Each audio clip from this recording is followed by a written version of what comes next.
안녕하세요. 날씨가 정말 덥습니다. 지구가 점점 뜨거워지고 있다는 거 느끼시나요? 저는 에어컨을 7월 말을 시작으로 8월 첫 주 이렇게 대략 일주일 정도만 틀었는데요. 올해는 저번 주부터 벌써 일주일째 켜고 있습니다. 하지만 절정의 더위 속에는 가을의 씨앗이 들어있다고 저는 생각합니다. 종자독서 47번째 시인의 도서관에서는 종자독서 100권을 목표로 읽고 있는데요. 거의 반환점 가까이에 왔습니다. 저 자신도 구독자님들도 아주 칭찬합니다. 뭐든 시작을 안 해서 그렇지 시작하면 끝도 보이는 법이죠. 그래서 시작이 반이라는 말도 있나 봅니다. 오늘은 제가 고백부터 합니다. 어느 독서 모임에서 이 책이 하도 좋다고 하길래 사놓고 읽지 않고 있다가 종자 독서에 포함을 했는데요. 제가 먼저 읽었더라면 선택하지 않았을 장르입니다. 왜냐하면 이 책은 조직을 이끄는 리더들이나 리더가 될 사람들이 읽으면 좋을 책이지 제 경험으로는 구독자님들에게 구체적으로 생생하게 전해드릴 게 없기 때문입니다. 그러면 우선 책머리를 읽으면 저자가 이 책에서 하고 싶은 말이 무엇인지 알 수 있다고 전에 말씀드렸죠. 저자 크리스안 부슈라는 사람은 런던 정경대학에서 비즈니스 모델, 혁신 기업가 정신, 소셜 임팩트 등 사실 저는 읽어도 무슨 말인지 모르는 아무튼 이런 교수를 하고 있고요. 책 머리의 제목이 성공은 우연한 기회와 노력의 상호작용이다로 시작하고 있습니다. 철저히 데이터를 바탕으로 하는 과학 연구에서도 우연의 힘은 대단하다. 금수저 집안에서 태어나는 것처럼 아무 노력 없이 얻은 온갖 세렌디피티는 다르다. 마침내 운에 좌우되는 삶이 아니라 운을 준비하는 삶을 살자. 이런 말로 독자들을 안내하고 있습니다. 그렇다면 운은 뭘까요? 클레오 윌슨이라는 사람이 있었습니다. 이에 따르면 인간은 같은 영장류인 침팬지와 2%만이 유전자가 다르다. 그 2%는 우연히 유전자의 돌연변이로 발생했는데 그중 첫 번째는 강한 턱 근육이 돌연변이로 인간의 턱 근육이 작아졌다. 이로 인해 침팬지가 강하게 물어뜯는 힘은 잃었지만 턱 근육을 지지하던 두개골 뒤쪽의 뼈는 작아졌다. 그 결과 두개골의 제약을 덜 받는 인간의 뇌는 급격한 성장을 할 수 있었다. 두 번째는 포도당 수용체의 돌연변이다. 뇌에 모세혈관이 많이 생기고 근육에는 덜 생김으로써 섭취한 포도당을 뇌가 훨씬 많이 사용할 수 있게 됐다. 말하자면 근육을 포기하고 지적인 능력을 얻은 것인데 인간사에서 운의 영역을 인정해야 하는 이유다. 또한 미국의 경영학자 마키스 피차는 성공에는 능력도 중요하지만 우연이 더 큰 비중을 차지한다고 결론 내렸다. 이 글은 고민입니다. 하지연 작가가 쓴 책에서 발췌한 겁니다. 무슨 말이냐고 하면 어느 날 침팬지가 딸 둘을 낳았는데 하나는 똑같이 침팬지이고 어떻게 된 일인지 하나는 2%의 유전자가 다른 인간으로 태어났다는 거죠. 인간사 운은 존재한다라는 말에 무게가 실리는 대목입니다. 또한 운칠 기삼 이게 고스톱 용어인가요? 운이 7이고 기술이 3이라는 뜻인데 그렇다면 노력이 아무것도 아닐까요? 아니죠. 노력 3을 해야 운 7이 따라온다는 말이겠죠. 인생에 노력도 운도 없으면 살아갈 수가 없잖아요. 아무리 실력 좋은 사람이라도 운 좋은 사람은 따라갈 수 없다는 말도 들어보셨죠? 또 이런 말도 있습니다. 인간은 부모로부터 75%의 유전자를 그대로 물려받고 5%는 내 노력에 의해서 좌우가 되고 25%는 운이다. 이런 결과를 보면 노력하지 말고 생긴 대로 살아야 하나 하겠지만 여기서 핵심은 5%의 노력을 해야 25%의 운도 가져올 수 있다는 겁니다. 결론은 감나무 밑에 누워서 입을 벌리고 있을 게 아니라 운을 가져오고 싶으면 끊임없이 노력하고 움직이라는 뜻이었습니다. 책에 있는 걸로 예를 한번 들어보겠습니다.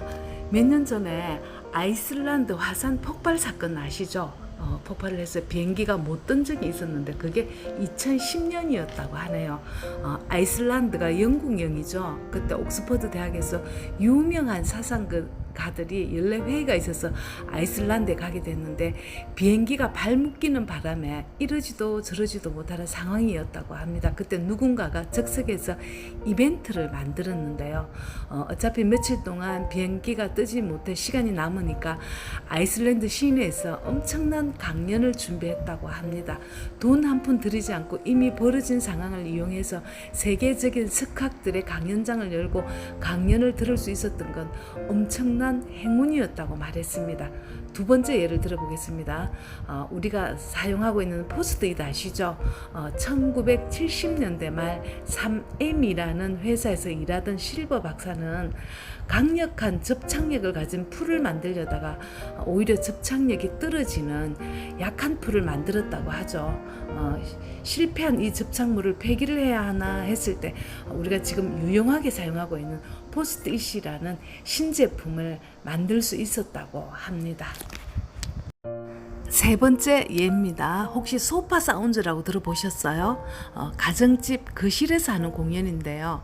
가수 겸 작곡가인 데이브 알렉산더라는 사람이 어느 날 공연을 갔는데 사람들이 공연에는 집중하지 않고 잡담하고 스마트폰 들여다보고 우리가 이런 풍경은 흔히 접할 수 있잖아요. 그런데 이 사람은 달랐어요. 그 일을 계기로 이 사람은 음선된 소수의 관객만 초청해서 거실에서 자신의 공연을 열었는데 이게 런던은 물론이고 파리, 뉴욕 등 세계적인 도시에도 번져나가기 시작했답니다. 2018년도에는 에어비앤비로 유명한 버진 그룹과 손잡고 400개의 도시 가정집에서 4,000회 이상의 소규모 공연을 열었다고 합니다. 위에 세 가지의 공통점이 무엇일까요? 다르게 생각하기입니다. 즉 관점 바꾸기입니다. 이 세상에 새로운 것은 없습니다. 단지 관계없는 것들끼리의 연결이 있을 뿐입니다. 제가 언어를 연습할 때 전혀 상관없는 것들끼리 연결시키는 훈련을 많이 했는데요. 우리가 아는 가장 흔한 언어 하나 예를 들어보겠습니다. 입이 무겁다라는 말은 입술의 무게가 아니라는 걸 우리 모두 알고 있습니다. 입술과 무게는 아무런 상관이 없지만 멀리 있는 것들끼리 연결을 시키니까 어때요? 입이 무겁다는 새로운 창조물이 생겨났습니다. 잡스 전기를 읽다 보면 잡스는 애플에서 집요하게 think different를 외칩니다. 다르게 생각하기, 이질적인 것들끼리 연결하라고 외치는데요. 이런 잡스가 애플에서 쫓겨나서 픽사를 인수할 때입니다. 참고로 픽사는 애니메이션을 제작하는 회사인데요. 잡스는 건물을 인수하고 건축가에게 리모델링을 맡기면서 우연한 만남의 극대화에 힘써달라고 요청을 했답니다. 이게 무슨 말이냐면 보통 회사에서는 같은 부서 사람들끼리만 소통하잖아요. 그렇게 하지 말고 타 부서 사람들과 자주 만날 수 있도록 타 부서 사람들과의 만남이 극대화될 수 있도록 건물을 고쳐달라. 그 결과 픽사는 건물 중앙에 공동의 넓은 아주 멋진 카페를 마련해서 아티스트와 디자이너와 컴퓨터 과학자들이 마주칠 기회를 누렸는데요. 이게 픽사 성공의 핵심이었다고 합니다. 행운이란 내가 구체적인 실행을 하고 있을 때 그 실행의 에너지 위에 찾아옵니다. 뭔가 골똘히 생각하고 골똘히 실행하고 머릿속에 온통 그 생각으로 가득 차 있을 때 세렌디피티, 행운은 우리에게 찾아옵니다. 지성이면 감천이라는 말은 그래서 생겨났나 봅니다. 이걸 일상으로 가져오면 긍정적인 피드백, 긍정적인 선순환이 이루어졌을 때 행운은 보너스처럼 찾아오지 않을까요? 마지막으로 오늘 저의 행운을 공개합니다. 잠이 안 와서 새벽 4시에 일어나 거실에 나왔더니 거실 바닥에 창문 크기만한 빛이 들어와 있더라고요. 이게 어디서 왔나 싶어서 고개를 들어보았더니 아파트 앞동에 손 내밀면 잡힐 것 같은 가까운 하늘에 달이 훤하게 떠 있었습니다. 달빛을 거실에서 발견하는 일은 행운이다라고 우기면서 오늘 하루를 보내고 있습니다. 저자는 세렌디피티가 과학이라고 말했습니다. 구독자님들이 하는 일에 행운이 오도록 몰입하는 일주일이 되었으면 참 좋겠습니다. 감사합니다.